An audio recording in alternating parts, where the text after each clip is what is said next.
Hi guys, Tim here. I am super excited. Wemax have sent me their brand new premium 1080p projector called Vogue Pro. Man, we're going to break it down today. We're going to see what's great about it and what sort of differences there are between this as a premium projector and some of the other products that you're going to see in the market. So as before, Wemax have sent me this product. It's now on the market, this Vogue Pro unit, but they have sent me the unit and left it up to me to review. So what you're going to hear today is my opinion and my opinion alone.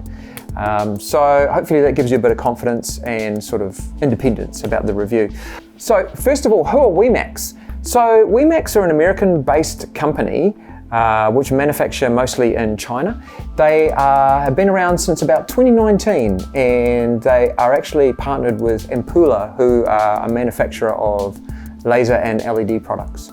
So that's kind of where they came from. So they've had already some really successful products. They released Wemax Dice, which was one of the very early portable 1080p projectors, built-in battery, Android 9 TV, so was ready to go, carry it around.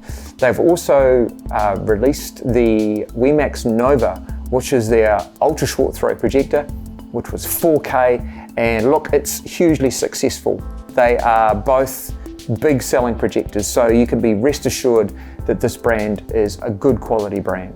So as you guys can see, this is a really, really premium product. Looks spectacular. I mean, if you're looking at some of the other products on the market that are in the premium 1080p range, this one looks really, really smart. I like the way that the lens is protected as well, so it's got Gorilla Glass, as you can see, over the front, so that's looking after the lens. The other really key thing about this 1080p projector is the type of chip that it uses. Now, you can buy 1080p projectors for as cheap as $100 or $1,000 or $2,000. They're all 1080p, so the question you're asking me is, how do I know what I'm getting for a 1080p projector? Well, the key thing to look for is the type of DMD chip used inside the projector itself. So typically what you've got with the more budget projectors that are 1080p is they'll use a smaller chip. They'll use like a 0.23 or a 0.33 chip. This guy here, he's got a full native 1080p full HD chip, which is the 0.47. So that's the largest 1080p chip that you can get for a projector. Whew, that's getting technical, but what it actually boils down to is it's going to give you maximum 1080p picture with the smallest pixelation. So it means when you're watching a picture like this, which is about 100 inches, you're going to see very, very, very little in the way of pixelation. When you're using smaller chips and the more budget projectors, that's when you start seeing a little bit more pixelation, because they're really upscaling the technology to make it 1080p. So, got a bit sidetracked there, but anyway, let's go back to the exterior and the inputs on the projector, because all of those things are really, really important. Of course, you've got your 1/4 inch mount at the bottom, so easy to throw this projector onto a tripod.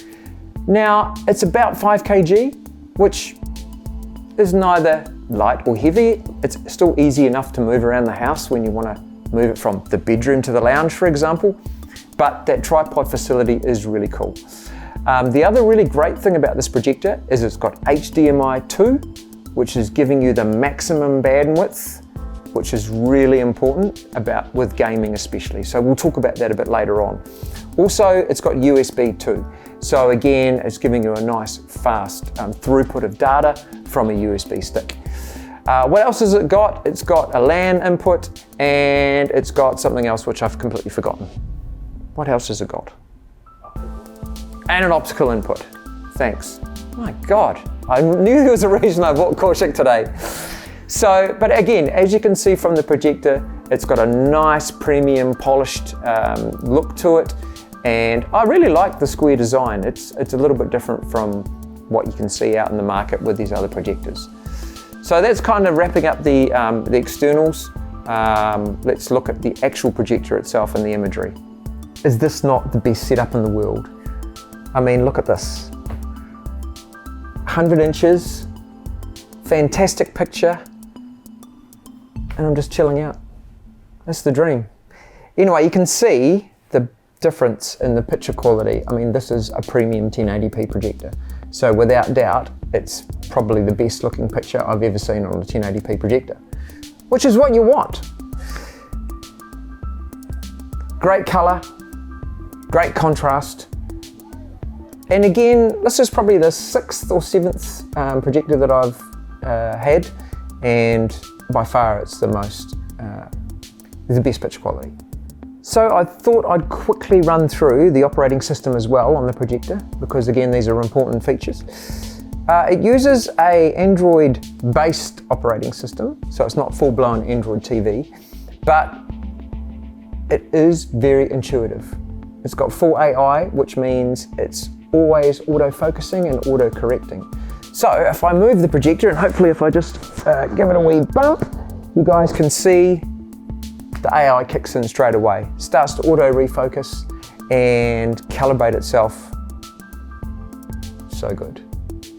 I mean, these modern projectors are plug and play. There's no fiddling around like you used to do back in the day. Obviously a remote control. The good thing too about this projector is it's got both a scroll feature and a mouse mode. Now, mouse mode is actually really important. It's vital when you're using like a browser, or some apps like Netflix definitely prefer a pointer to be moving around and selecting.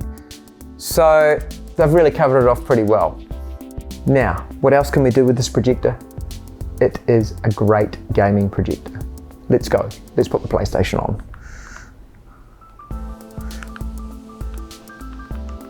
Straight to inputs. Oh, it already knows it's there.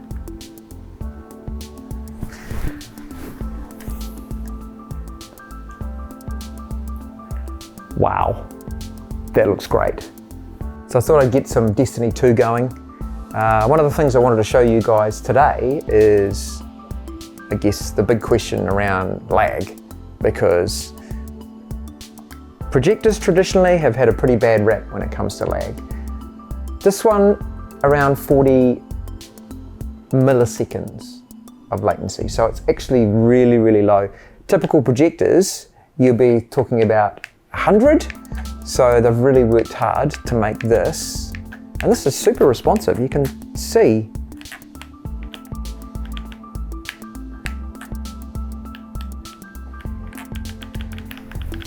this is great.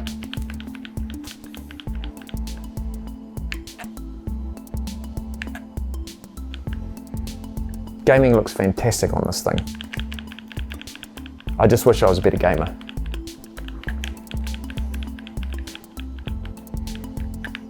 Oh, I finally shot something. So you can see it's nice and responsive and quick. Colors look really vivid, and not really any major issues when it comes to lag. Now, if I was a pro gamer, yes, I'm going to complain. Yes, it's not going to be perfect for me because I'm heavily invested in the game and there's probably tens of thousands of dollars at stake. But the reality is, for a casual gamer, which will be 95% of the population, this projector is so cool. I mean, they build these games to be super immersive, so why not put them on a giant screen? Love it. And this is only a PS4, so you can imagine a PS5 with its obviously improved output and speed is going to look even better. That's the other thing, this projector will actually handle a signal up to 8K. So there's plenty of tech there to handle the latest consoles.